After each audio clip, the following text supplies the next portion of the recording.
আর ভালো লাগবে। আচার্য শঙ্কর নাম শুনেছেন তো, জগৎ বিখ্যাত পণ্ডিত আচার্য শঙ্কর। তিনি তার শিষ্যগণকে বলছেন, দেখ ব্যাকরণাদি শাস্ত্র পড়ে কি হবে, গোবিন্দ ভজন করো। মৃত্যু থেকে যদি মুক্তি পেতে যাও, মৃত্যু হাত থেকে, তাহলে ওই ব্যাকরণাদি শাস্ত্র পড়ে কোনো লাভ হবে না। কৃষ্ণ ভজন করো, ভজ গোবিন্দম ভজ গোবিন্দম ভজ গোবিন্দম গুরুপদ তাতে সন্নিহিত বলে মৃত্যুকাল উপস্থিত নহি নাহি রক্ষতি দক্ষিণ করে। ব্যাকরণের সূত্র তোমাকে রক্ষা করতে পারবে না। দিনমুখী রজনী সায়ং প্রাত, দিনটা সন্ধ্যা হচ্ছে, সন্ধ্যাটা আবার পরের দিন রাত্রি হচ্ছে, রাত্রিটা আবার পরের দিন সকাল হচ্ছে, গ্রীষ্মকাল আসছে, বসন্তকাল আসছে, এমনি করে দিন কেটে যাচ্ছে। তথাপি আমাদের মনের আশা আরো চাই, আরো চাই, আরো চাই। এই মনের আশা কি আর নিচ্ছে না, এটা হলে ভালো হতো, সেটা হলে ভালো হতো, আর একটা গাড়ি হলে ভালো হতো, একটা বাড়ি হলে ভালো হতো। এই আশা ছাড়ছে না। অগ্রে বন্যে পৃষ্ঠ অতি দরিদ্র মানুষ, শীতকালের দিনে এর কথা কিছুই নাই, সামনে আগুন জ্বালিয়েছে, অগ্রে বন্যে পৃষ্ঠে ভাঙ। দিনের বেলায় সূর্যের দিকে পিছু আছে, তাতে সূর্যের তাপটা লাগে, গায়ে পরবা জামা লাগে। তরুতলে বাস হয়, গাছতলায় বাস করে, করতলে ভিক্ষা হাতে ভিক্ষা চাইছে। তদেপি না মুঞ্চত্ব আশা বাস, তথাপি তাদের অন্ত ইচ্ছা আমি আমার টাকা পয়সা করবো, বড় হবো, ঘর বাড়ি করবো, সংসার করবো, এই আশা যেতে চায়। অগ্রে বন্যে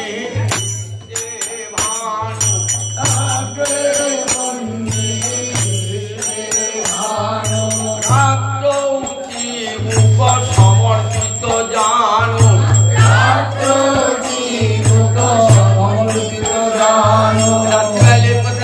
কাঁপছে তো, এই হাঁটু মুড়ে চিবুকটা হাঁটু দিয়ে শীতটা কাঁপছে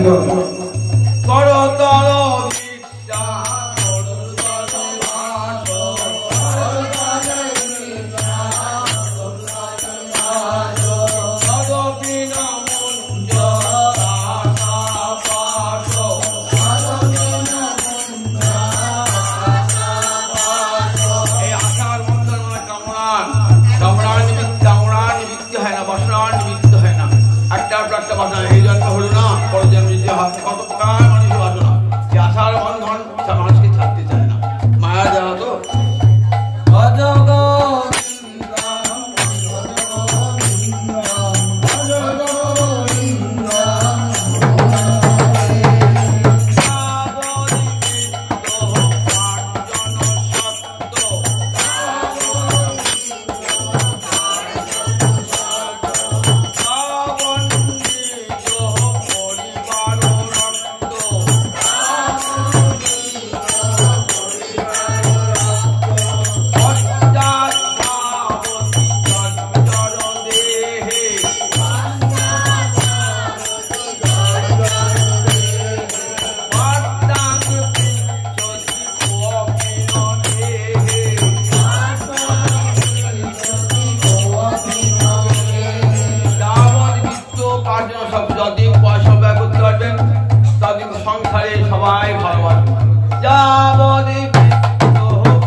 একবার জিজ্ঞাসা করবে কেমন আছো,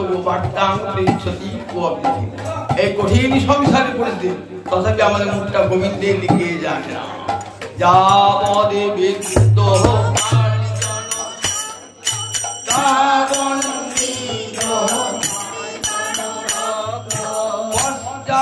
ধাবতী জল দেহে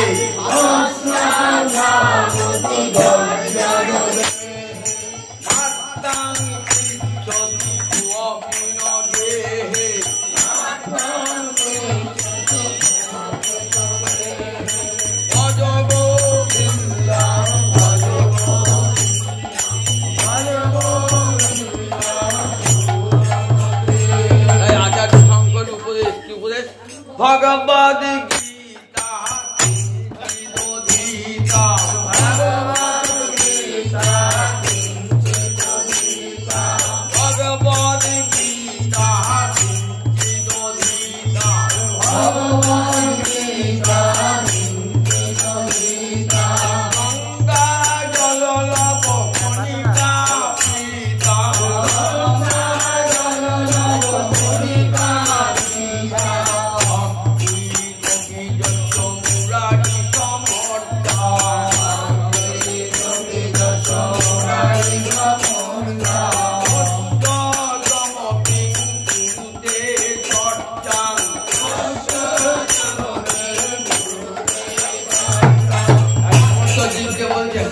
ভগবদ গীতা কিঞ্চিত একটা শ্লোক পড়ো, আধখানা শ্লোক পড়ো।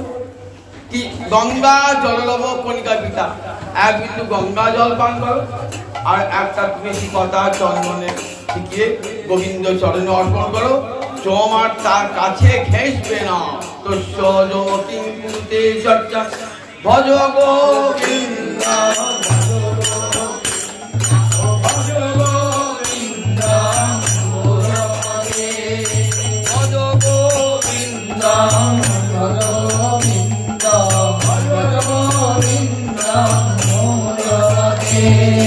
আশার বন্ধন কেমন?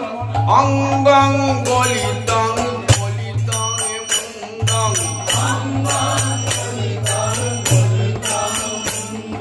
দশন বিহীনং জাতং তুণ্ডং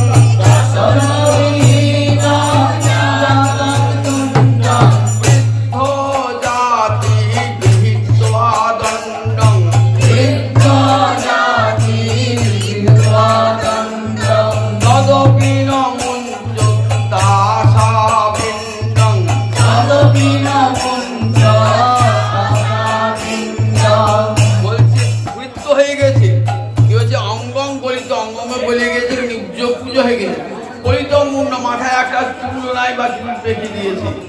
বৃদ্ধ জাতি দশম বিভিন্ন একটা দাঁত আর সব দাঁত পড়ে গিয়েছে, লাঠি ধরে ধরে হাঁটছে বৃদ্ধ। তথাপি আসা যাচ্ছে না, তথাপি আসা যায় না। আবার আসবো, আবার সংসার করবো তোমার দিনে, এগুলো তথাপি গোবিন্দমুখী মন হবে না। ভজ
ছেলেরা খেলাধুলায় মত্ত থাকে।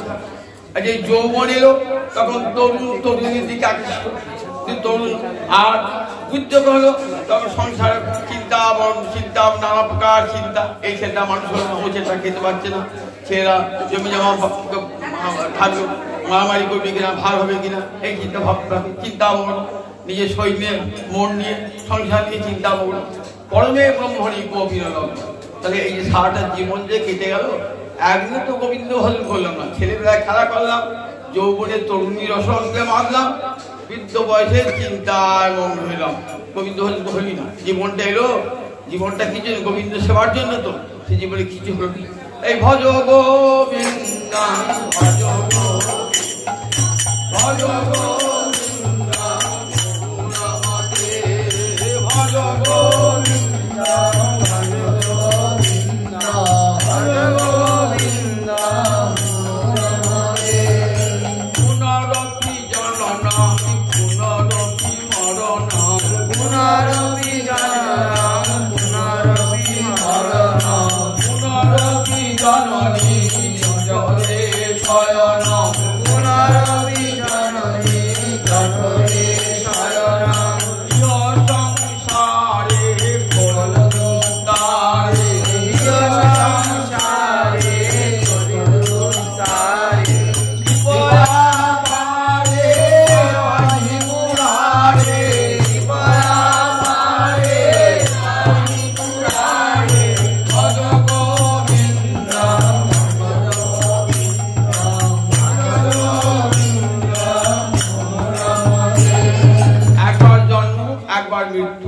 আশা যাওয়া হচ্ছে, একবারকে যাওয়ার আশা, একবার বললাম আবার যে বললাম আবার পরজন্ম, আবার অন্য জন্ম জন্ম হবে, কোথায় জন্ম কি জানি, কোথায় জন্ম হবে। নারী হয়ে জন্ম না পুরুষ হয়ে জন্ম, গরিব হয়ে জন্ম, দরিদ্র হয়ে জন্ম, কাঙাল হয়ে জন্মাবো না ফকির হয়ে জন্মাবো, কিছুই যায় না। সুন্দর দেহ নিয়ে জন্ম না কুৎসিত দেহ নিয়ে জন্ম, কিছুই যায় না। কোন ফুলে জন্ম তাও জানি না। এমনি করে সংসার যাচ্ছে। আচার্য শঙ্কর বলছেন, হে মুরারি, হে গোবিন্দ, তুমি সংসার সাগর পার করায় অপার দুস্থ আছে সংসার সাগর, তুমি কৃপা করে পার করে দাও। নে কি করতে হবে?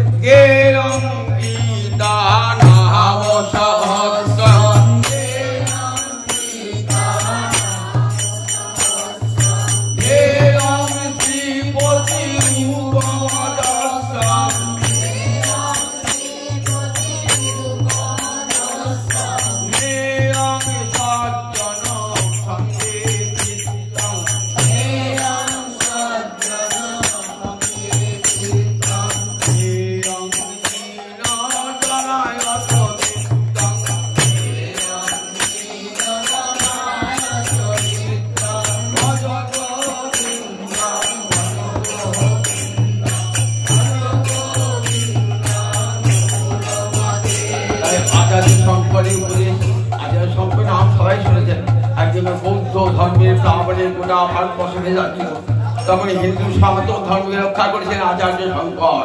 সেই আচার্য শঙ্কর বলছেন, দেখো প্রতিদিন গীতা পড়ো আর বিষ্ণু সহস্র নাম পাঠ করো, মহাভারতের বিষ্ণু সহস্র নাম প্রতিদিন পাঠ করো, আর গোবিন্দের রূপ নিত্য ধ্যান করো, সবসময় গোবিন্দের রূপ ধ্যান করো। আর নে অঙ্গে সজ্জন, সজ্জনের সঙ্গে বেশো, সাধু সঙ্গে সব সময় বেশো। আর তোমার প্রয়োজনের অতিরিক্ত যে ধন আর দিন ওজনায় দত্ত, দিন জনকে দান করো। এমনি করে ভগবান ভক্তি হইতে মনকে রঙ জয় গায় যাবে।